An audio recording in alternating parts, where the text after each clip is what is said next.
Even so, John Banthal's Punisher is finally back, and honestly, the Punisher One Last Kill fixes one of the biggest problems people had with the original Netflix series. A lot of fans loved Banthal as Frank Castle, but even supporters admitted the Netflix show dragged at times. The seasons were too long, the pacing slowed everything down, and sometimes it felt like the show was holding back. This Disney Plus special does the exact opposite. One Last Kill is only 45 minutes long, and it wastes absolutely no time. Right from the start, the tone is brutal.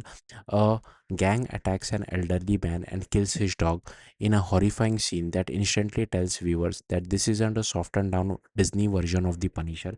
If fans were worried that Marvel would tone Frank Castle down now that he's part of the larger MCU, this special basically destroys those fears immediately. Once Frank Castle enters the story, the action barely stops. He shoots, stabs, and tears through criminal non-stop, turning the special into something that feels closer to John Wick than the slower Netflix series. The pacing is relentless.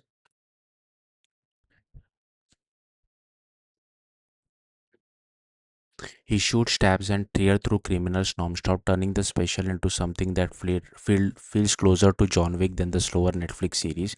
The pacing is relentless, and that's exactly why it works. There are only a few quiet moments, but even those aren't really emotional breaks.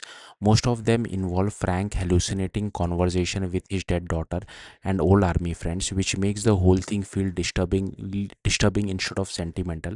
What really makes the special stand out is how committed is it to the core idea of the Punisher character.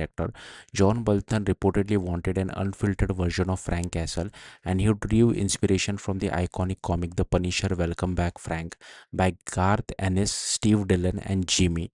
That comic is famous for embracing the ugly, violent, morally grey side of Frank Castle without apologizing for it, and the special clearly follows that philosophy.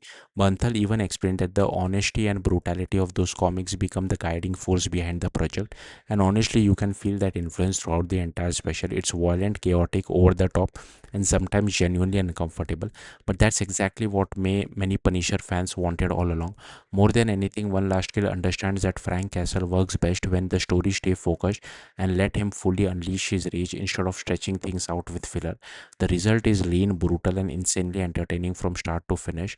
The Punisher One Last Kill is now streaming on Disney Plus, and Frank Castle will return again later this year in Spider Man Brand New Day alongside Spider Man. Thank you for watching. Bye.